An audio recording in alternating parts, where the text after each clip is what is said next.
ಮಾಡಿದ್ದ ಕೇಸ್ನಲ್ಲಿ ನಟ ಧನ್ವೀರ್ ವಿಚಾರಣೆಯನ್ನ ನಡೆಸ್ತಾ ಇದ್ದಾರೆ. ಸಿಸಿಬಿ ಬೆಳಗ್ಗೆಯಿಂದಲೂ ಕೂಡ ವಿಚಾರಣೆ ನಡೆಸಿತ್ತು. ಈಗ ಅಗ್ರಹಾರ ಪೊಲೀಸರ ಸರದಿ. ಸಿಸಿಬಿ ವಿಚಾರಣೆ ಮುಗಿತಾ ಇದ್ದಂತೆ ಪರಪ್ಪನ ಅಗ್ರಹಾರ ಪೊಲೀಸರು ಧನ್ವೀರನ್ನ ಲಾಕ್ ಮಾಡಿದ್ದಾರೆ. ಪರಪ್ಪನ ಅಗ್ರಹಾರ ಪೊಲೀಸ್ ಠಾಣೆಯಲ್ಲಿದ್ದಾರೆ ಧನ್ವೀರ್ ವಿರುದ್ಧ ಪರಪ್ಪನ ಅಗ್ರಹಾರ ಪೊಲೀಸ್ ಠಾಣೆಯಲ್ಲಿ ಕೇಸ್ ದಾಖಲಾಗಿದೆ. ಜೈಲಿನ ವಿಡಿಯೋಗಳನ್ನ ವೈರಲ್ ಮಾಡಿರುವ ಸಂಬಂಧ ವಶಕ್ಕೆ ಪಡೆದಿದ್ದಾರೆ. ವಕೀಲರ ಜೊತೆಗೆ ಜೈಲಿನ ಬಳಿ ಆಗಮಿಸಿದ್ದಾರೆ ಧನ್ವೀರ್ ತಂದೆ. ಧನ್ವೀರ್ನೆಲ್ಲ ವಶಕ್ಕೆ ಪಡ್ಕೊಳ್ಬೇಕಾಗಿರೋದು ನಿಮ್ಮನ್ನ, ಪರಪ್ಪನ ಅಗ್ರಹಾರ ಪೊಲೀಸರನ್ನ. ಧನ್ವೀರ್ನೆಲ್ಲ ಪಡ್ಕೊಳ್ಬೇಕಾಗಿರೋದು.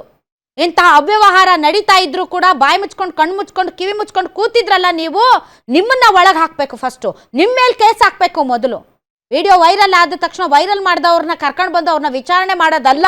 ನಿಮ್ಮಲ್ಲಿರುವಂತಹ ಅವ್ಯವಸ್ಥೆ, ನಿಮ್ಮಲ್ಲಿರುವಂಥ ಈ ಹಗರಣ, ಜೈಲಿನಲ್ಲಿ ನಡೀತಾ ಇರುವಂತಹ ಕರ್ಮಕಾಂಡಕ್ಕೆ ಸಂಬಂಧಪಟ್ಟಂತೆ ಒಬ್ಬೊಬ್ಬರ ಮೇಲೂ ಕೇಸ್ ಹಾಕಬೇಕು. ಅವ್ರನ್ನ ವಿಚಾರಣೆ ನಡೆಸಬೇಕಾಗಿರೋದು ನೀವೇ. ಬೇಲಿನೇ ಎದ್ದು ಹೊಲ ಮೇಯ್ದ್ರೆ ಅದೇನೋ ಅಂತಾರಲ್ಲ, ಹಂಗೆ